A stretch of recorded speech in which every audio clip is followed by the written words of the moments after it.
Okay.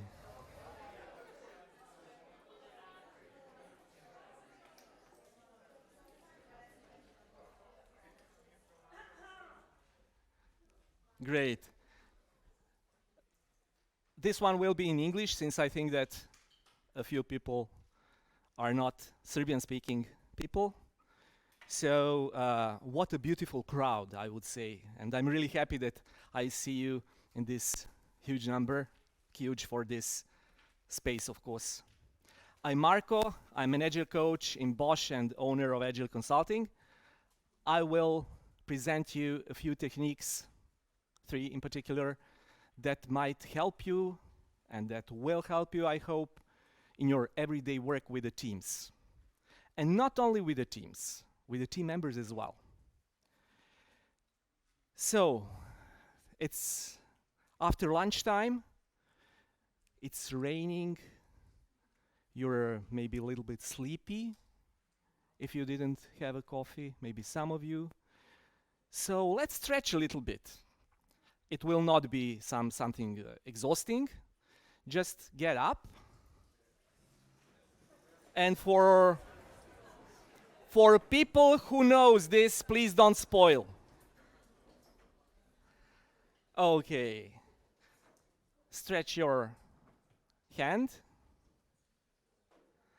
And without moving your feet, no moving of feet, please, and take it easy because you have people on your right hand side.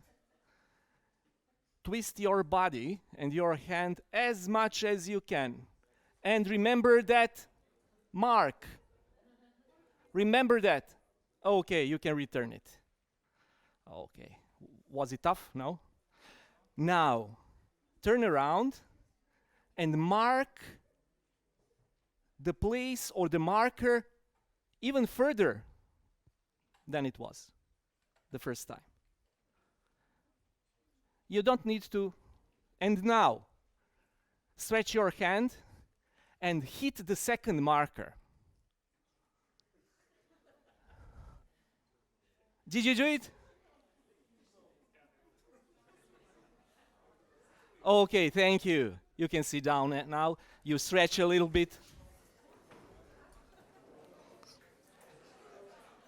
And why this exercise is interesting? It's interesting because it tells us that we can usually do more than we think. Why? Because of some limitations. And mostly when I'm doing coaching with the clients and with the teams, it's about removing limiting beliefs in certain context.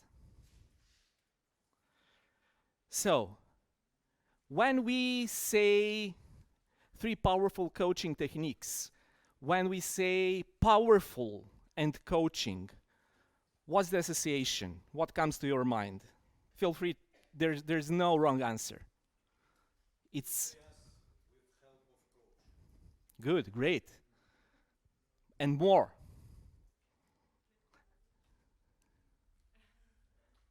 No, you know about it. Effective, okay.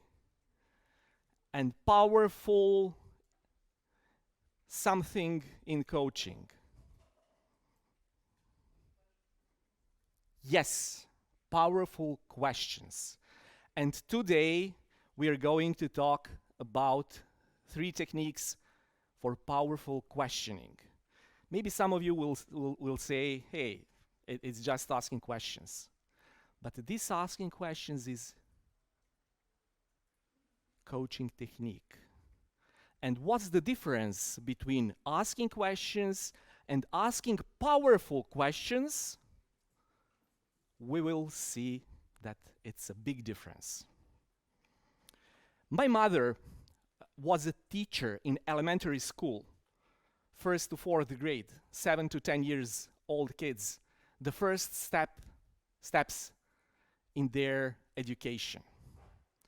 They're in particular sensitive population because they're just starting with some more or less serious learning, right?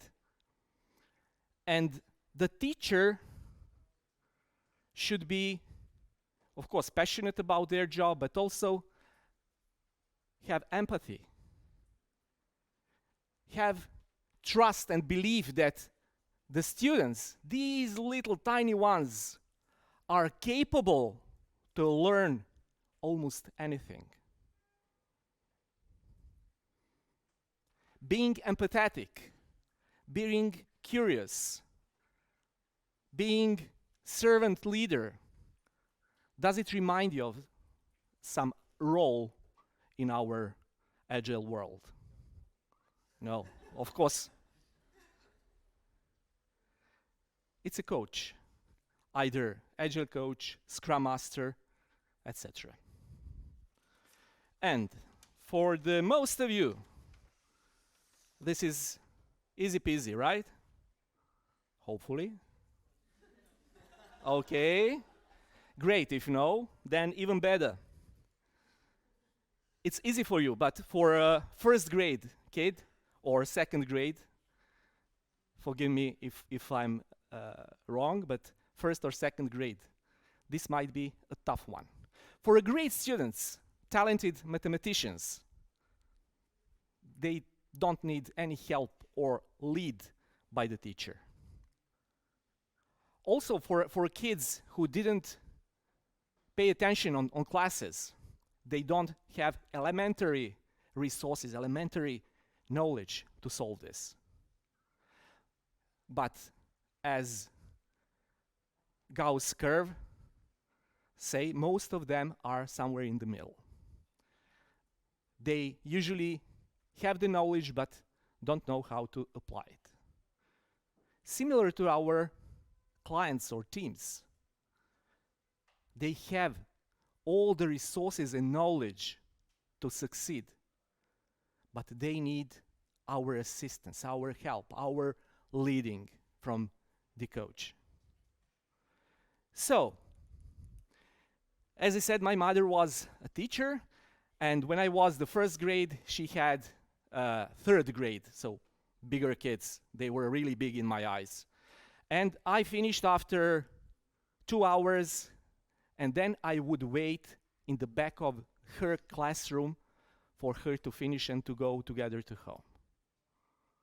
So this is my first experience, and of course back then I wasn't aware of it, but that was my first experience of coaching approach. Instead of confused student give him or her the solution, she would ask questions. So it might go something like this. Okay, Peter, this is what you need to do. What is the first thing which you would do? What do you think? And if he paid attention on classes, he maybe doesn't know what exactly to do, but he knows that removing the brackets is the first one. And remember, he tells that, I want to remove the brackets. Okay, do you remember how? Well, I'm not sure, but I remember the picture you made with chalk. So, something like this. Perfect. So, this is, and Peter answers, distribution law in mathematics. And he would do the first step.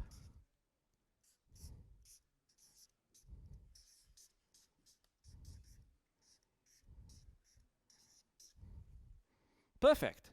Can you calculate something? Yes.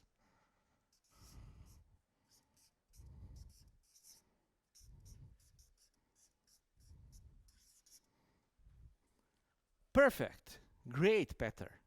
Really good. Encouraging is really important, even when you're working with your team or the client. And now, what's the next step? I would split knowns from unknowns. Great. How do you do that? Okay, unknowns will come here. 4x will be minus 4x. And here we have 2. Minus 10 will be plus 10. Perfect. Can you calculate something? Yes, this is easy.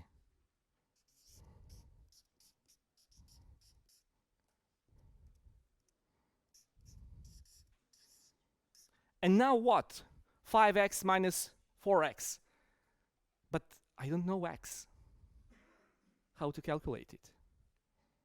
Okay, remember what we spoke about apples? Oh yeah, 5 apples minus 4 apples is how many? 1 apple.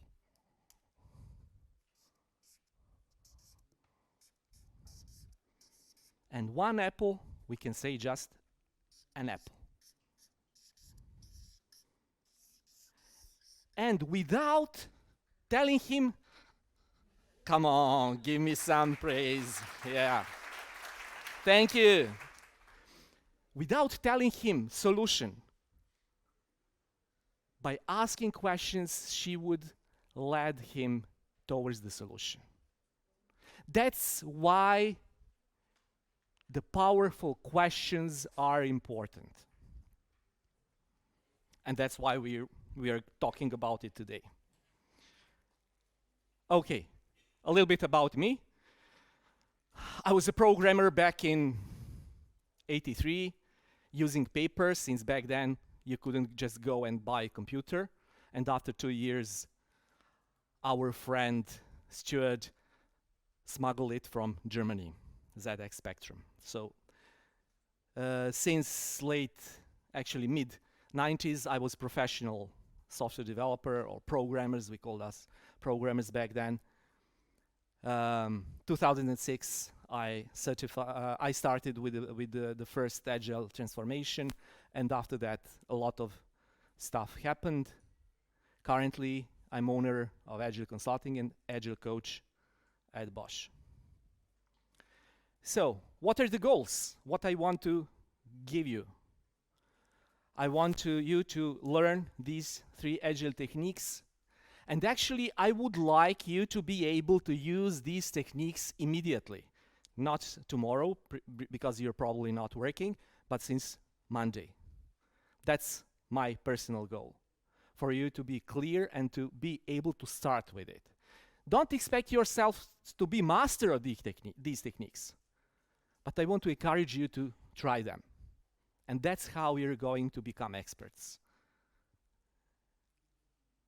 To inspire you to try, of course, and hopefully to have fun.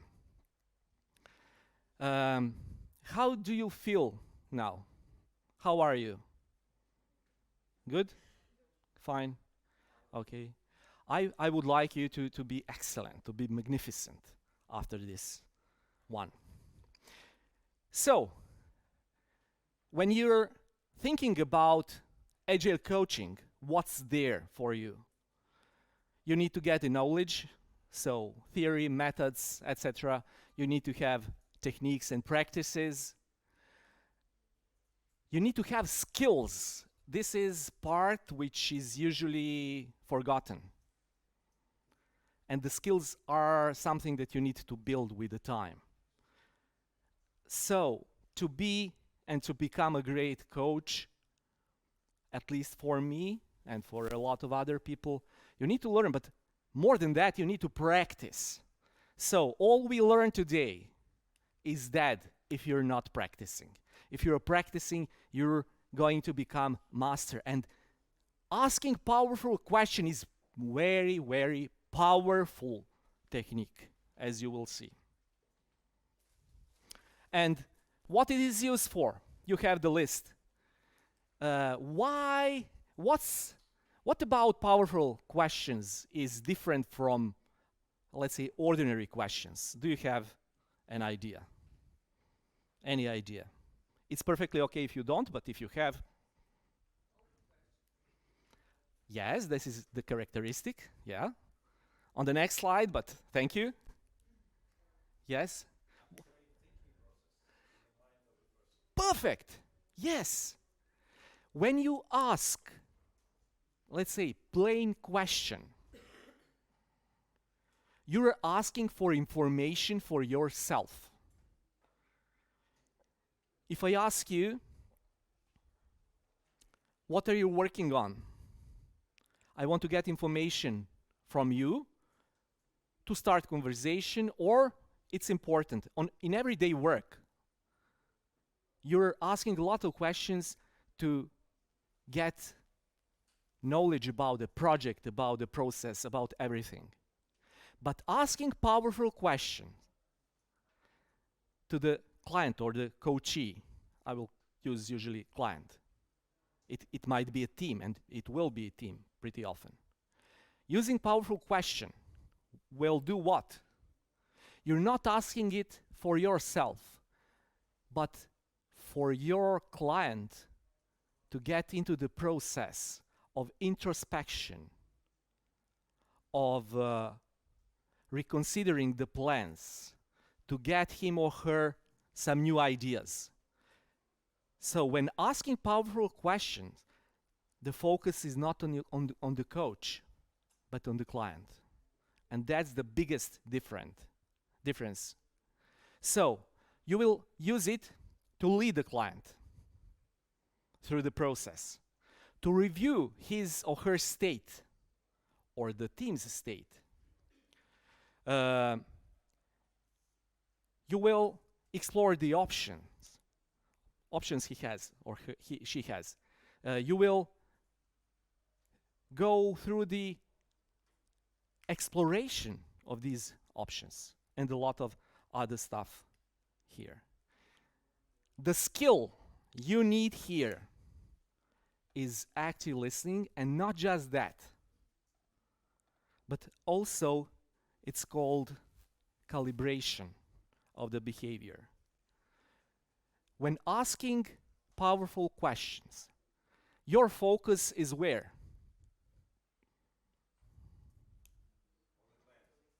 On the client, right? Yes, perfect. Perfect, yeah, you're right. Your focus is not on the content, although you need to follow the content. You cannot work totally without the content. But focus should not be there, but on the process, on the verbal and non-verbal reaction and the process of the client. When you ask powerful question, you are making the difference with the client. You put him into the certain state which should be bringing him or her to the better place compared to current one. I don't mean that better place. Okay, so you just mentioned what are the characteristics of powerful questions. They are open-ended. There is situation when you can ask closed questions. Do you know the difference? If the answer to your question is yes or no, then it's closed-ended questions. Open-ended questions have something else for the answer. So these should be open-ended. There is one exception here. If you ask a clarification question or reassuring question to the client, for example, if I understood you well, you would like to become an Agile coach. Is it right? Just to check if you're on the same page. They should be thought-provoking. As I said, you're putting them into a specific process. These are not just questions, you know, how would you like to do that? Hey, what are you doing tomorrow, etc. So you're putting them into internal introspection, planning, etc. process. For other stuff, non-judgmental, of course, the nature of the relationship between coach and client is non-judgmental. You should explore the options. You will pretty often see when client is stuck and don't know what clients are stuck and don't know what to do, you need to unblock them, and we are going to work on certain techniques to do that. Okay. And this is from the book, Ask Powerful Questions, pyramid of powerful questions. What you need to achieve to become able to ask powerful questions. The first, you will have a good intention, and I say usually gentle curiosity for the client's problem. Not too aggressive to ask these questions. Hey, how are you doing? How are you doing? Are you feeling well? Are you feeling well? It's a little bit embarrassing, right? I call it gentle curiosity. You need to build a rapport. Do you know what's rapport? It's alignment between you and the client. It's a specific topic. I won't go too deep into this, but I advise you to read a little bit about it. You need to be open for all outcomes and to be open for all answers you might get, even unexpected, from the client. We talked about active listening, and finally, you need to have empathy. There are some discussions about should coach be empathetic or not. My answer is yes, in a sense that you should understand clients' feelings, plans, goals, etc., but feelings. But you shouldn't feel the same as the client. If client is pretty down, you shouldn't be down, because then who will lift him up? You should have stable state, but also you should understand the feelings of the client. And when you have developed and established all of this, you can enter the coaching process and ask powerful questions. It does mean that you will have trust with the client, that you and the client will be aligned. These are just some examples. I won't go through them all. You might have some examples of powerful questions.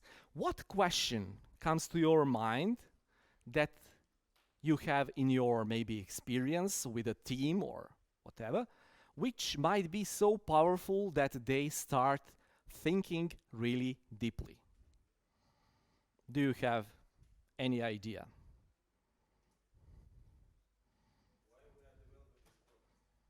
Why? Yes. Yeah, that's really important thing about the purpose. This is really, really high in a structure of personality. It's a purpose why we are doing this. Another thing. Do you feel safe to say your opinion? Yes.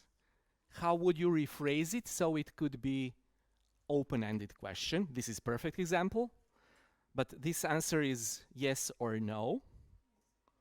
How would you rephrase it so it becomes open-ended question? Maybe what do you need to feel safe? Perfect. Perfect. What would you need to feel safe in this environment, in this team? Perfect question. Any other examples? You will get a few on the next slide, so don't worry. Okay. So, we have a few regarding the team. For example, what did we learn from our last sprint iteration, and how can we apply those lessons moving forward?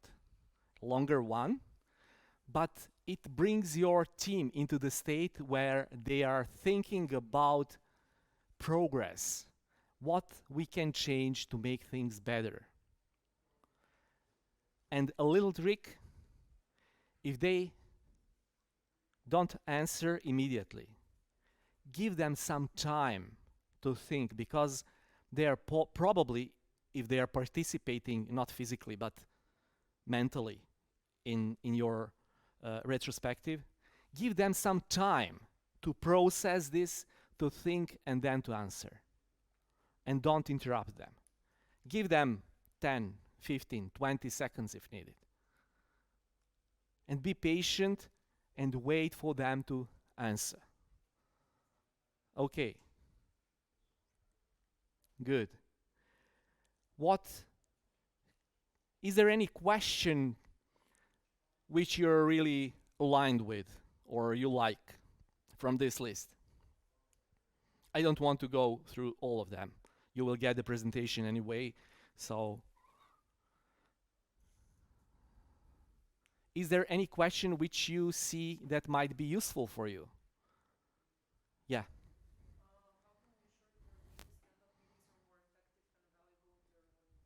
Yes. Yes. Pretty often. Pretty often, especially in remote settings, you know. It's very easy to skip the meeting. You simply don't appear on a call. This is really important. Then you can see and you can learn as their coach what's bothering them about this daily.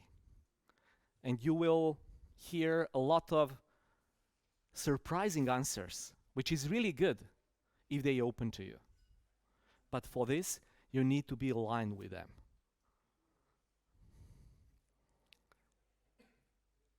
Okay. So we can do this exercise, or we can do something else. I have reminders, questions. Unfortunately, I don't have them for all. I have 10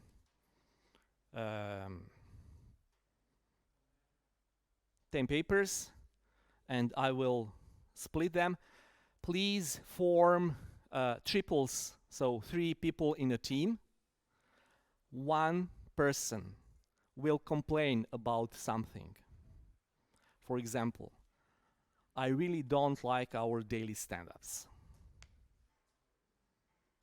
The second person will be the coach, and it's allowed only to ask questions, not anything else. Just ask questions and lead them through these questions. 1 hint will be on the next slide. Avoid why question. If you ask why, pretty often people will skip into defensive mode and they will close themselves for further exploration. I will give you more hints on the next slide, but for now I think it's good enough. So I will, what? The third person will give the feedback, will observe the first one, observe the client, observe the coach, and give the feedback to coach, how he or she did the job. I will share all I have, and I will share on the screen, so you can have this on the screen. This is a cheat sheet. You don't need to ask these questions.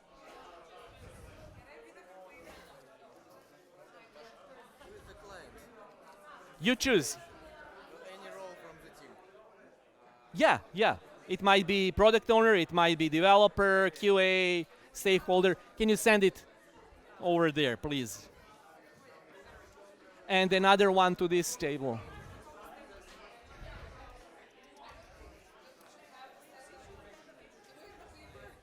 Oh, yeah.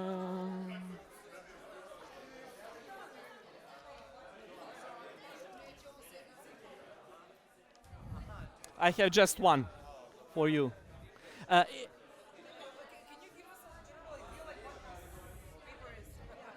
Yeah, this is just example questions.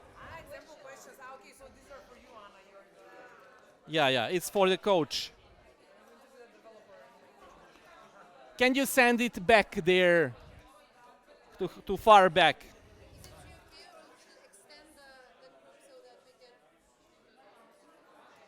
Sorry. No, it's fine. I was not sure if it is too small, so maybe we can just work all together. Yeah, perfect. If you want, I just wanted Yeah. for more of you to experience the thing. Yeah. So everyone can ask questions. Can you send it out there, and I will share it.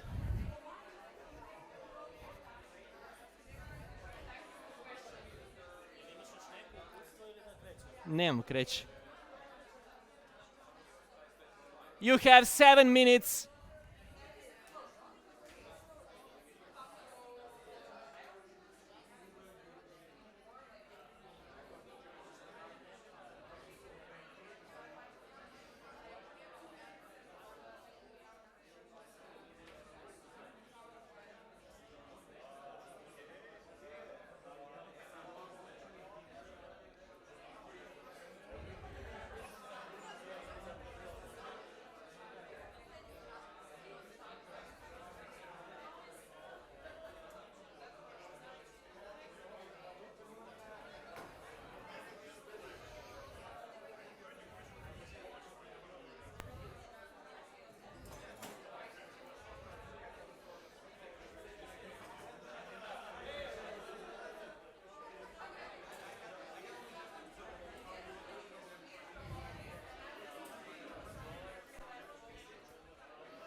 Ne, opušteno.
Okay.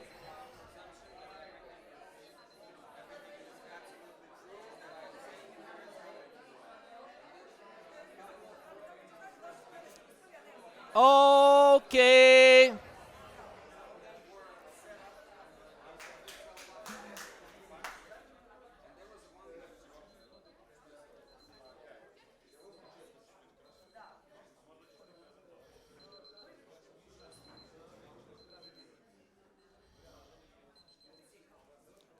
Okay. I see that you're enjoying, obviously.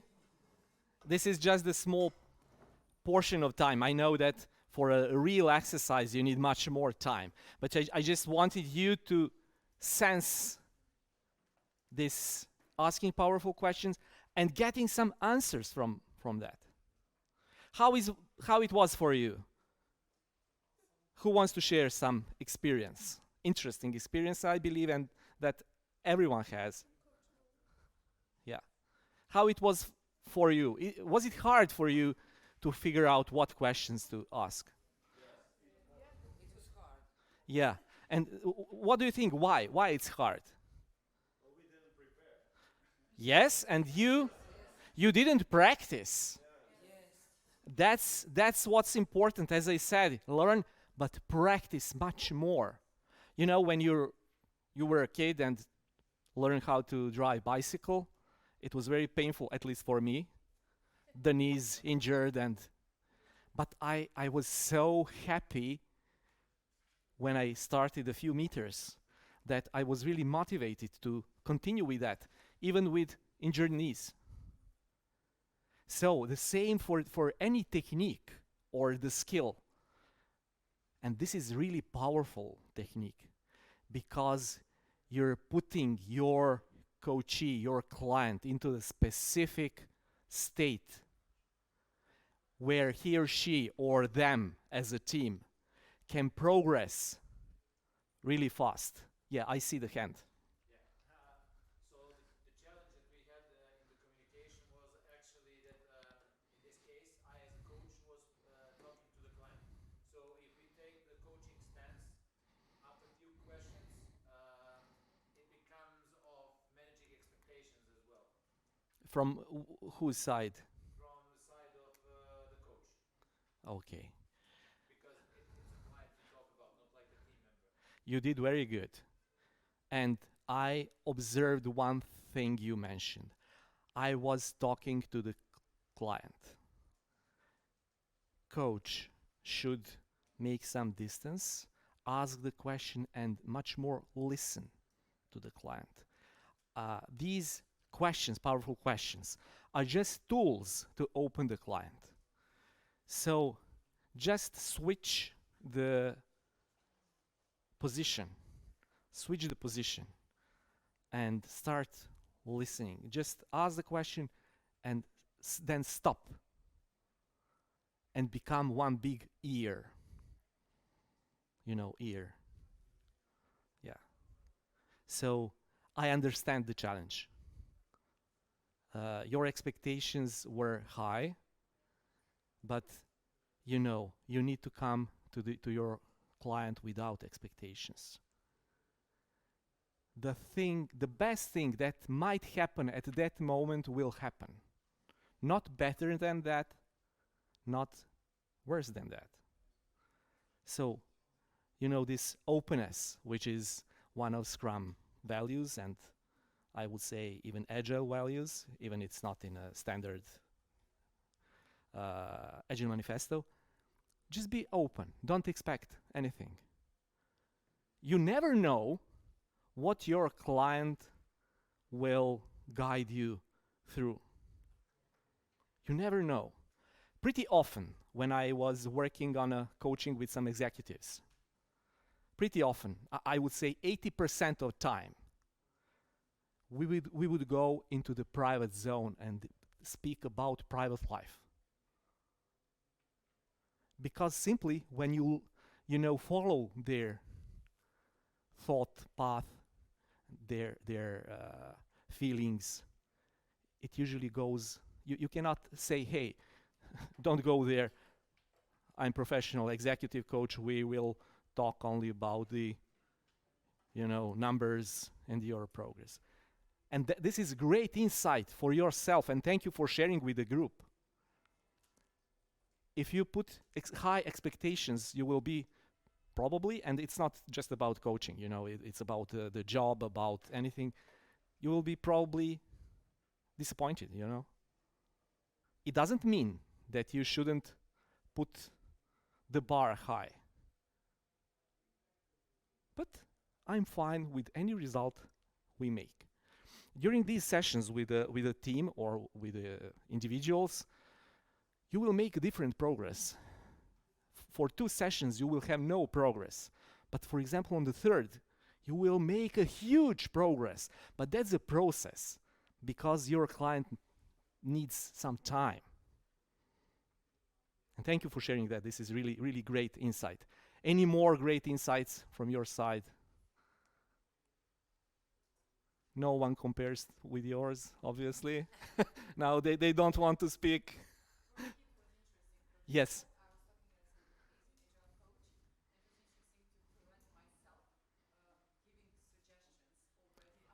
Yeah.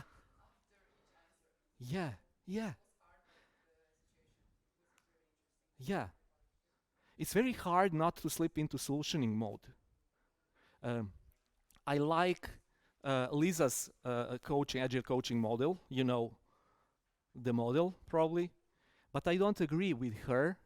This is not agile coaching for me. It's more like agile consulting. For me, agile coaching is just one part. It's professional coaching.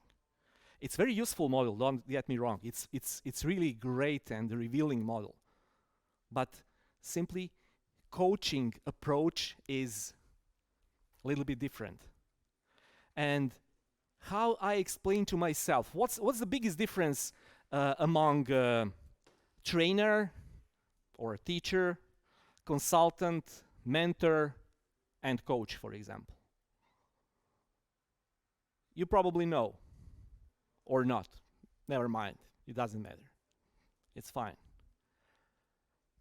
Teacher or trainer trains you or gives some knowledge. Mentor is mentoring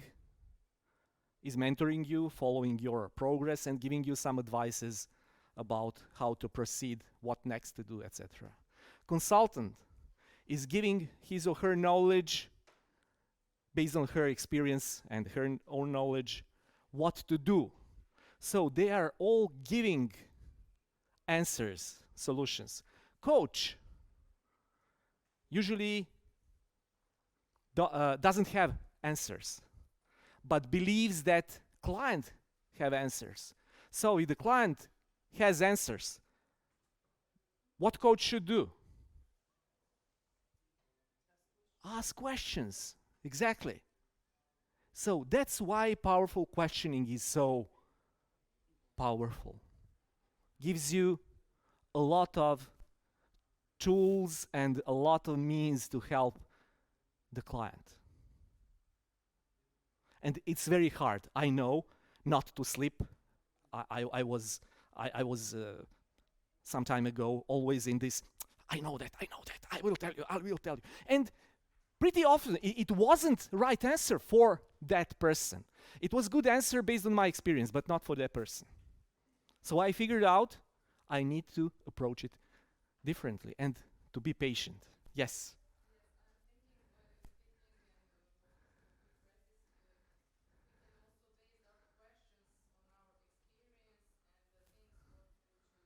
Yeah.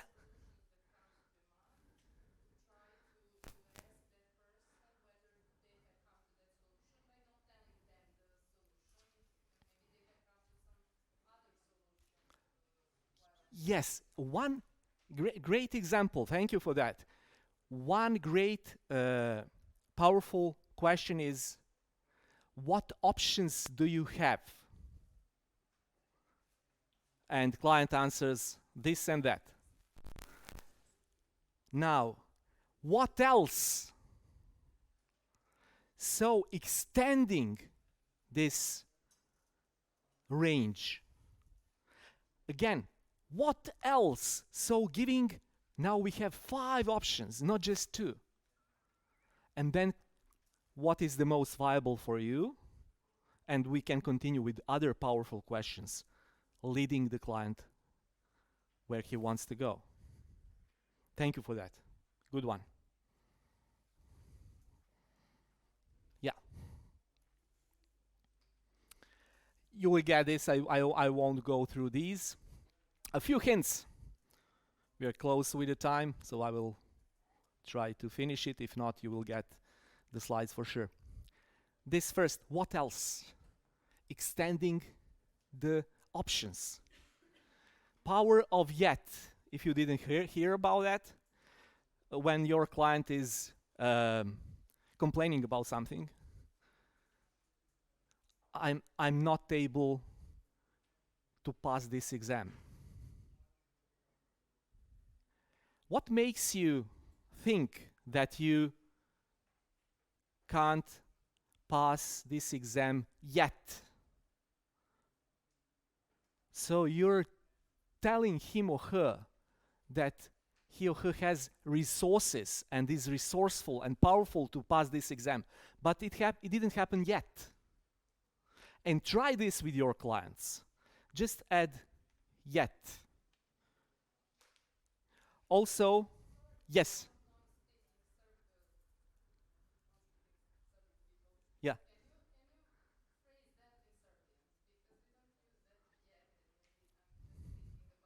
Yeah. I will give this example in Serbian. Zašto misliš da još uvijek ne možeš da položiš taj ispit? Ili, zašto ne možeš da položiš ispit trenutno? We are giving them strong belief that they are capable of passing exam, and now we can explore the options how to pass that exam.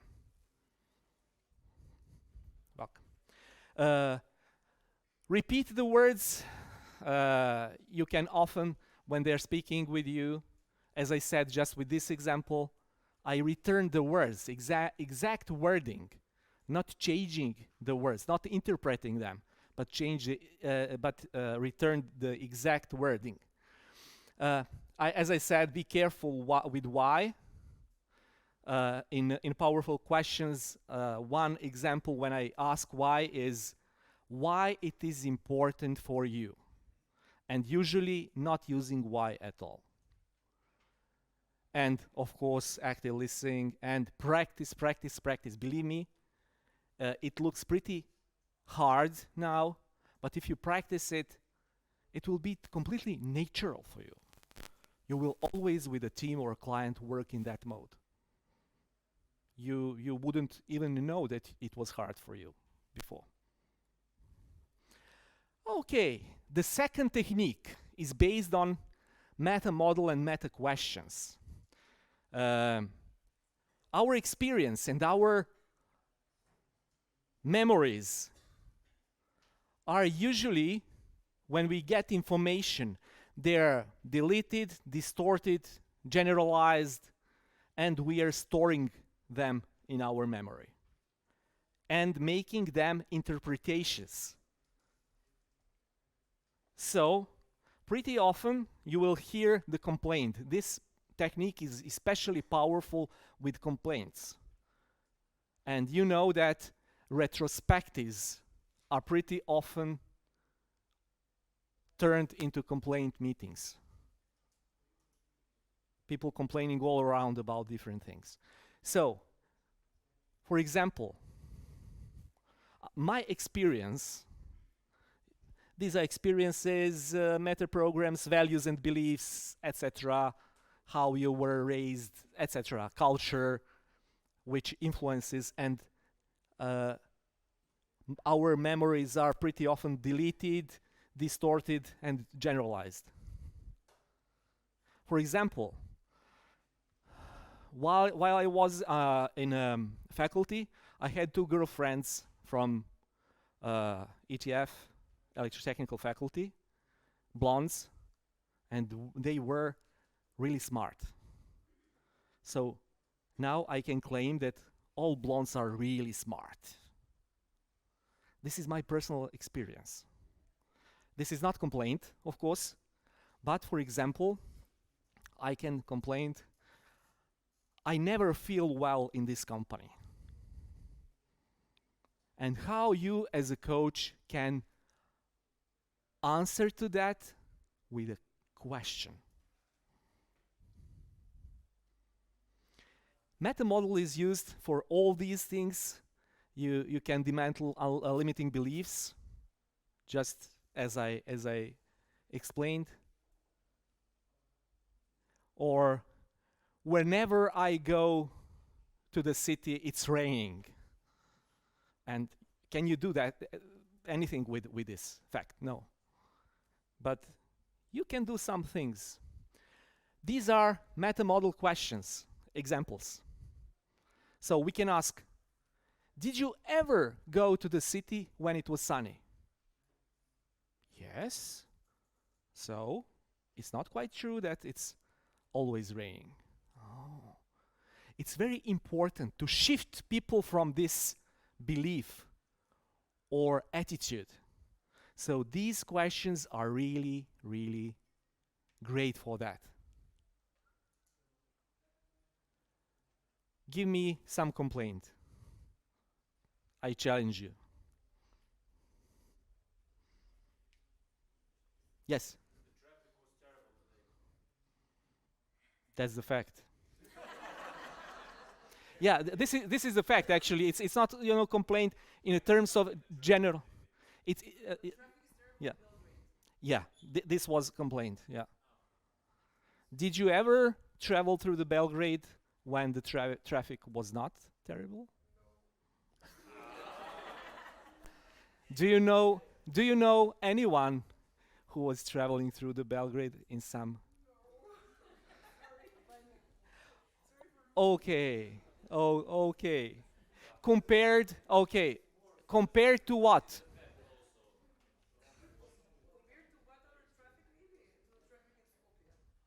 In Skopje. I believe you. Yeah. Did you travel through Belgrade in 3 a.m.?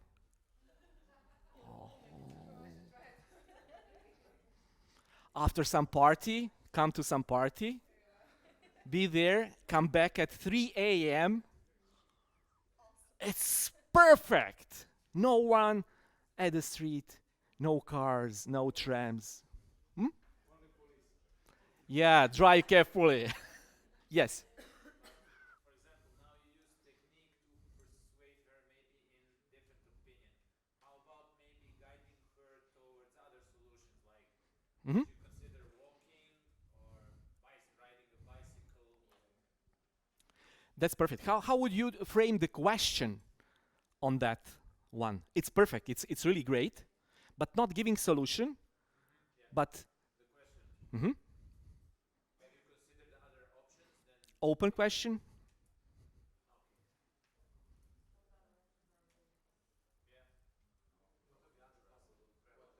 Mhm.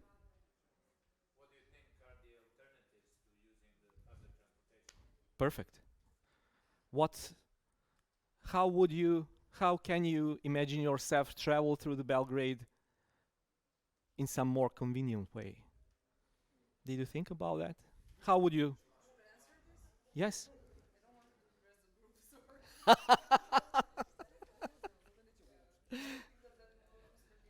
Oh, you're really stressed with the traffic in Belgrade. Yeah, I can see that. We can work on that together. So this is important for dismantling deletions, distortions, and generalization. Generalization is all blondes are smart. Distortion is when you remember something in a wrong way, you distort it.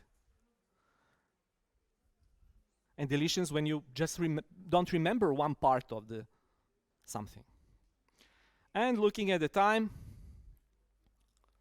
we won't do this exercise.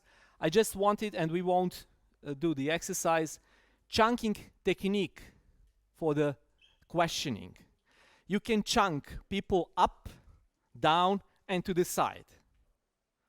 If someone tells you, I did this code wrong, or our code reviews are not good, then going up, you're going to the higher level of abstractions. So you can ask some question: is it part of some wider process? And is this why can we change this wider process? Or chunk down, go to the more concrete stuff. What happened that you think that code reviews are not good? Or chunk to the lateral, to the side. What else is not good in our processes? To explore different options. And you can walk your client through these questions however you like. Left, right, up, down, to get his better understanding of the problem and let him understand what is the solution.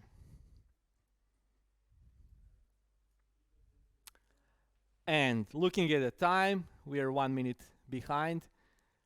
Bonus is miracle question. Did you hear about that? When your client is stuck and you cannot lead him with these questions anywhere, he's always answering, I don't know. I'm stuck, I don't know the solution. You tell him this sentence or alternative. Suppose tonight something happened, some miracle happened, and all your problem is gone. Simply gone, vanished by magic. What can you observe now when it's gone? In the first place, you will make him or her see that this problem is possible to be gone, to imagine the future without this problem. This is a small reverse engineering. You're going from the end result towards the solution. Everything here will be available online, so no worries. I encourage you to read a little bit more about these techniques. I will share these with you. So, do you have any questions? Please, you have my contact. Feel free to contact me. Don't be shy. Connect on LinkedIn, send me email, whatever. You'll feel comfortable. And I wish you a lovely and a great remaining of this conference day. And how do you feel now? Who feels a little bit better than before? Marko feels better. Yeah! Me sure. Thank you very much.